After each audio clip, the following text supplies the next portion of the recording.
ಎಷ್ಟು ಹೇಳಿದ್ರು ಕೇಳ್ತಾ ಇಲ್ಲ ಗುರು. ನಮ್ಮ ಫ್ರೆಂಡು ಹಠ ಮೇಲೆ ಹಠ ಅಂದರೆ ವೈಟ್ ಬಲ್ಬ್ ಕೂರಿಸ್ಕೊಡಿ ಅಂದ್ಬಿಟ್ಟು ಇವರೇ ನಮ್ಮ ಫ್ರೆಂಡ್ಸು ಕುಬೇರ ಅಂದ್ಬಿಟ್ಟು ಇವ್ರದೇ ಗಾಡಿಗೆ ನಾವು ವೈಟ್ ಬಲ್ಬ್ ಕೂರಿಸ್ಕೊಡ್ತಾ ಇರೋದು. ನಾನಂತೂ ತುಂಬ ಹೇಳ್ದೆ ಗುರು, ಬೇಡ ಕಣ್ರಿ, ತುಂಬ ಭಯಂಕರವಾಗಿ ಫುಲ್ ಫೋಕಸ್ ಹೊಡಿತದೆ ಬಲ್ಪು, ಬೇಡ ಕೂರಿಸ್ಬೇಡಿ ಅಂತ ಹೇಳಿದ್ರು ಕೇಳ್ತಾ ಇಲ್ಲ. ನೋಡಿ ಇದೇ ಗಾಡಿ ಕೂರಿಸ್ತಾ ಇರೋದು. ಈ ಗಾಡಿ ಬಂದು AC ಗಾಡಿ ಗುರು. AC ಗಾಡಿಯಲ್ಲಿ ಏನಪ್ಪ ಅಂದರೆ ಇಲ್ಲಿ ಕೂಲರ್ ಕೊಟ್ಬಿಟ್ಟವನೇ ಗುರು, ಹಾರನ್ಗಳು ಕೂಡ್ಸೋಕ್ಕೆ ಜಾಗನೇ ಇಲ್ಲ. ಎಷ್ಟೋ ಜನ ಬಂಪರ್ ಕೆಳಗಡೆ ಕ್ಲಾಂಪ್ ಮಾಡಿಬಿಟ್ಟು ಕೂರಿಸ್ತಾರೆ, ನಾವು ಕೂಲರ್ ಪಕ್ಕನೇ ಕ್ಲಾಂಪ್ ಮಾಡಿಬಿಟ್ಟು ಹಾರನ್ಗಳು ಕೂಡಿಸಿದ್ದೀವಿ.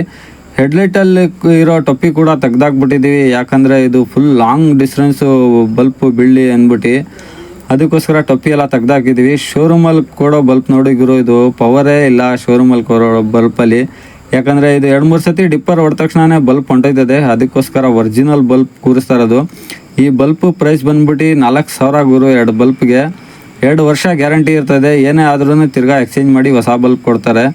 ಬಲ್ಪು ಕಲರ್ ನೋಡಿ ಗುರು ಯಾವ ಥರ ಐತೆ ಅಂದರೆ ತುಂಬ ಚೆನ್ನಾಗೈತೆ. ಬಲ್ಪ್ಗೆ ಫ್ಯಾನ್ ಕೂಡ ಕೊಟ್ಟವನೆ, ಹೀಟ್ ಆದರೆ ಫ್ಯಾನ್ ಆನ್ ಆಯ್ತದೆ ಬಲ್ಪಲ್ಲಿ. ನೋಡಿ ಯಾವ ಥರ ಮಿಂಚಿತೈತೆ ಅಂದರೆ ಹೈವೇಲಿ ಏನಾದರೂ ಬಿಸಾಕ್ಬಿಟ್ರೆ ಯಾರಾದರೂ ಬಂದು ಎತ್ಕೋತಾರೆ ಗುರು, ಏನು ವಜ್ರ ಗಿಜ್ರ ಬಿದ್ದೈತೆ ಅಂದ್ಬಿಟ್ಟು ಆ ಥರ ಮಿಂಚು ಹೊಡಿತೈತೆ. ತುಂಬ ಚೆನ್ನಾಗೈತೆ ಬಲ್ಪು. ಇವರೇ ನಮ್ಮ ಸುವೇಲಣ್ಣ ಅಂದ್ಬಿಟ್ಟು ಇವ್ರ ಹತ್ರನೇ ನನ್ನ ಗಾಡಿದೆಲ್ಲ ಲೈಟಿಂಗ್ಸ್ ಎಲ್ಲ ಮಾಡಿಸಿದ್ದು. ಗಾಡಿ ಲೈಟಿಂಗ್ಸ್ ಮಾಡಿಸೋ ಬಗ್ಗೆ ಇವ್ರು ಹೆಂಗೂ ಮಾತಾಡೋಂಗೆ ಇಲ್ಲ ಗುರು, ಅಷ್ಟು ಚೆನ್ನಾಗಿ ಲೈಟಿಂಗ್ ಮಾಡಿಸ್ತಾರೆ ನಮ್ಮ ಸುವೇಲಣ್ಣ.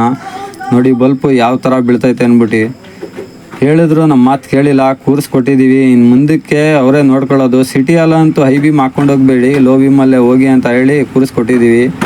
ಓಕೆ ಫ್ರೆಂಡ್ಸ್, ಬಾಯ್. ಮುಂದಿನ ಲಾಗಲ್ಲಿ ಸಿಗೋದಾ.